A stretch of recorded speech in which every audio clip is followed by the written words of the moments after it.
বাগদাদে আজ থেকে 12 বার যুদ্ধ হয়েছে, একবারও মুসলমান সফল হয় নাই। এই জন্য যে ওখানে মুনাফিকদের বাস, ওখানে গাদ্দারদের বসবাস।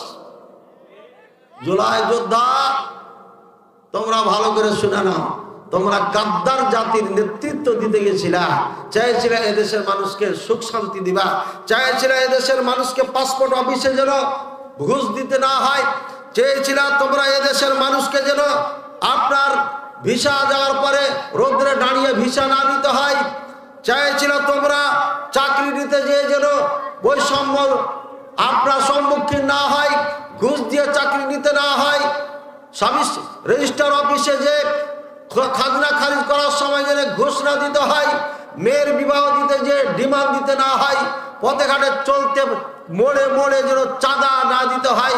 তোমরা চাইছিল সোনার বাংলাদেশ তৈরি করবা, কিন্তু এই জাতি বুঝে না, এটা মূর্খ জাতি। তোমাদের বাঁচার দুটো উপায়, একটা দেশ ছেড়ে পালিয়ে যাও, এটা সব থেকে ভালো হবে। বুঝেছেন কথা? আমার কথা অনেকে মেনে নিতে পারবেন না, কিন্তু এটাই ঘটবে।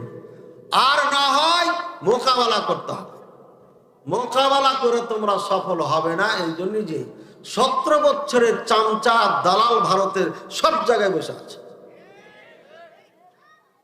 এজন্য তোমরা পারবে। এদের সংখ্যা কম না, পুরা রংপুর ডিস্ট্রিক্টে যা আছে মানুষ তার থেকেও বেশি আছে। এরা হচ্ছে ভারতের দালাল, এরা ভারতের চামচা, এরা ভারতের পূজা না করলে পরে মনে করবে নেতৃত্ব আমাদের টিকবে না। এদের ইমানের কোনো স্পৃহা নাই, ইমানই নাই, যার কারণে তারা সব সময় ভারতকে ভয় করে। তোমরা ভারত বিরোধী আন্দোলন করছো ঠিক আছে, কিন্তু তোমাদের ভাইয়েরা এটা মেনে নিবে না। আর তোমরা দুর্বল, তোমাদের একটা গাড়ি নাই, মোটর সাইকেলে চলো, তো তোমাদের গুলি করা তো সহজ হবে। এটা পরামর্শ দিয়ে দিলাম, হাদি ভাই মারা গেছেন, তাই এই দুটা পথ বেছে নিতে হবে। আপনারা রাজনীতি করেন, কিন্তু ঠেলাঠেলি রাজনীতি বাদ দেন না। ঠেলাঠেলি রাজনীতি বাদ দিয়ে সবাই ভোট চান, জনগণের সেবা দেন, ভালো মানুষ হয়ে যান। জামাত আর বিএনপি যদি এক না হতে পারে, জুলাই যোদ্ধাদের সঙ্গ এরা না দেয়, তাহলে জুলাই যোদ্ধাদের বাঁচার রাস্তা নেই। এজন্য এ দেশকে ভালো করার জন্য এখনই সময় জামাত আর বিএনপির ধাক্কা ধাক্কি বন্ধ করতে হবে। এদেরকে এক টেবিলে বসতে হবে, ভালোবাসা মহাব্বত কায়েম করতে হবে। যে জনগণের ভোটে পাস করবে, সেবার নিয়তে সে আপনার মানুষের পাশে দাঁড়াবে, চুরি করার নিয়তে নয়, বাটপাড়ি করার নিয়তে নয়। এখান থেকে রিক্সা ভ্যান চালকদের থেকে টাকা নিয়ে এই কষ্টার্জিত মাথার ঘাম পায়ে ফেলে কামাই করার টাকা ধীরে ধীরে চাঁদা করে আপনি অট্টালিকা বানাবেন আর জান্নাত খরিদ করবেন। কে বলেছে আপনাকে? হিসেব নেতা আপনি, আপনি সব থেকে বড় শয়তান, সব থেকে বাটপার। আপনি আমার গরিব ভাইয়ের টাকা কিভাবে নেন? আপনি 5 টাকা 10 টাকা।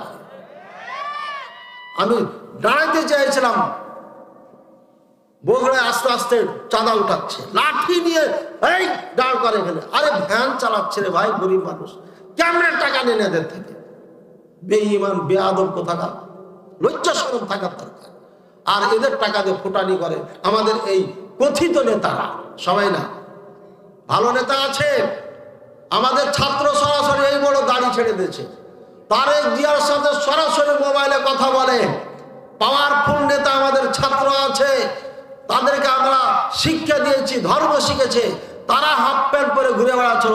আপনি মুসলমানের সন্তান, আপনাকে মরতে হবে, এখান থেকে যেতে হবে। হাদিয়া গেছে আগে, একদিন আগে, আপনাকে একদিন পরে যেতে হবে। यहाँ हम सब मुसाफिर है, वही आखिर ठिकाना, कोई आगे रवाना है, कोई पीछे रवाना। এখানে আমরা সবাই মুসাফির, কেউ আগে যাবে, কেউ পরে যাবে। আসল ঠিকানা হচ্ছে আজকের মাহফিলে যা আলোচনা করব, অর্থাৎ মরার পরে।